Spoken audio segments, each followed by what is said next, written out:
Now we're going to talk about Maxwell's displacement current. For a conducting circuit, the total current into any given portion must equal the current out of that portion. This statement forms the basis of Kirchhoff's point rule. However, this rule is not obeyed for a capacitor that is being charged. In figure 1, a conduction current goes in to the left plate, but you know that the current it accumulates on the plate. It doesn't actually pass the space between the two plates. So no conduction current comes out of this plate. Similarly, there is conduction current out of the right plate, so we know that the current starts to move out of this right plate, but none into it. So, but no current, no charges are moving into this plate. It's the field between the plates causes the charges on the right plate to leave it. The larger the field gets, the more charges will leave the plates. So Maxwell, though, showed that it's possible to generalize the definition of current so that we can say that the current out of each plate is equal to the current into it. As the capacitor charges, the conduction current increases the charge on each plate, so we get accumulation of charges on each plate. And this in turn increases the electric field. So when you can see the more pluses and minuses, the stronger this field is going to become. The rate that this increases, this field gets stronger, is directly proportional to the conduction current. Maxwell's idea was to associate an equivalent current density with this rate of increase of field. So consider a parallel plate capacitor with uniform charge density on the plates. The field magnitude E between the plates is then given by EA, this is Gauss's law, remembering Gauss's law now, EA over Q over epsilon naught. So we can rearrange that, and remembering that the charge per unit area, which is the charge density. So we can rearrange this now as E over the charge density over epsilon naught, because the A, we've divided the charge through by A, and we know that this is just charge over A is a way of describing charge density, so we're going to use this symbol charge density. So we end up with E equals the charge density over epsilon naught, which is, as I said, the same as this. Now over a time interval dt, the charge Q increases, so the charge Q increases on the plates by dq equals IC dt. You can see that that's amps per that is coulombs per second, and then of course times by second, you'll end up with coulombs. So dq is the amount of charge that accumulates in a small amount of time dt. The corresponding change in E then is thus dE over dq over epsilon naught A, and we're using this now, and we know that dq here, as we said, is equal to IC dt, so we can replace that straight away with IC dt, and so we can say that the corresponding small amount of increase in the electric field here is equal to IC dt over epsilon naught A, and the rate of change is, so here we can, if we divide through by delta t on both sides, we can see that the rate of change of the electric field is simply dE by dt, and then we're left with IC E naught over A, which is here. So that then is giving us the rate that the electric field is changing, dE by dt. So now so with this we can now define an equivalent current density. So remember that the current density is, in a few examples ago, we showed that current density is the current per unit area. Okay, so this is going to come in useful now. So we can define an equivalent current density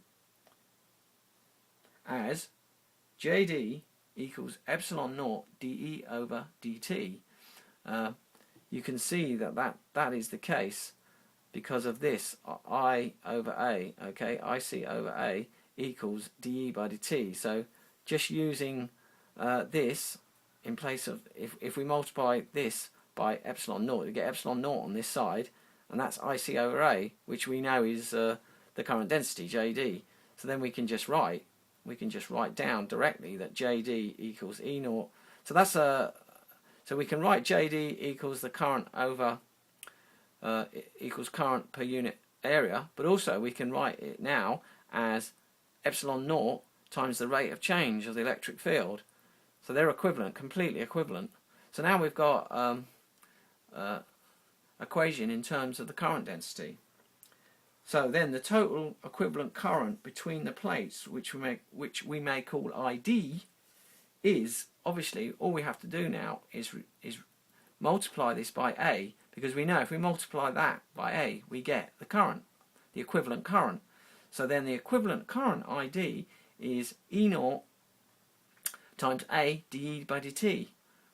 Here again. So, and we'll say that that ID, which is which we've now defined as the rate of the rate that the electric field is changing times the unit area, is the equivalent current, or what they call the displacement current.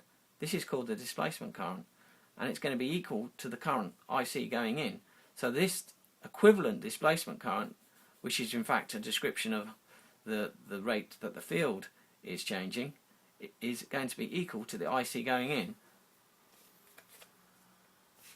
That's really quite fascinating how he managed to come to this, and you can see just by following what I've done there, you can see how he got to there, but it's quite a deep insight to be able to see that. Thus, if we include this equivalent current as well as the conduction current, the current into the region bounded by this broken line here, okay, so we can think of this Gaussian surface if you like. So the current going in, bounded by the broken line, equals the current out of this region. The description D is chosen because Maxwell gave this equivalent current the name displacement current. So that's why we've used the letter D here. Now, displacement current may also be expressed in terms of electric flux.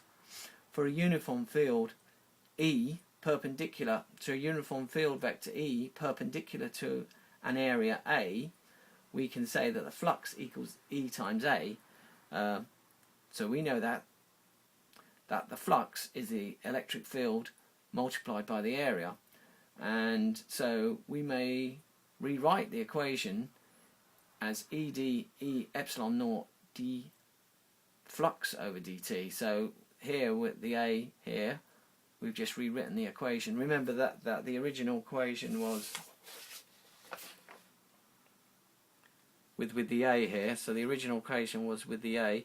So now when we're going E times A, you can see that the E times A, the A is going to go, and we just end up with ID equals epsilon naught times the rate of flux change. So that's another way of writing ID. If the space between the capacitor plates contains a dielectric for different materials, then obviously the permittivity for different materials is defined by an epsilon value which we look up.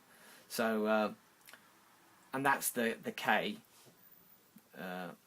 value. So with the K value we can then just simply take epsilon naught. So there's different K values, permittivity constant K values for different materials. So that's how we can write it. The corresponding modification for displacement current density is using epsilon now. Again, we can write that as K epsilon. So that's what we're left with. So Maxwell's generalized view of current and current density may appear to be merely an artifice introduced to preserve Kirchhoff's current rule, even in cases where charge is accumulating in a certain region of space, such as the capacitor plate. However, it's much more than this. Later we will study the role of current as a source of magnetic field, and we will see that a displacement current sets up a magnetic field in exactly the same way as an ordinary conduction current. This displacement current, far from being an artifice, is a fundamental fact of nature, and Maxwell's discovery of it was the bold step of an extraordinary genius, as the concept of displacement current provided the necessary basis for the understanding of electromagnetic waves. This one section here that we've just gone over is really quite a major one for Maxwell, and one could even imagine that this would have spurred him onto electromagnetic waves really strongly at that point, because he would have got the inkling then of what was going on. He would have by then have seen that there must be a connection between how electromagnetic waves move through the ether, when he knows at that point that there is a displacement current, which he was able to bring together with this idea of the changing electric fields.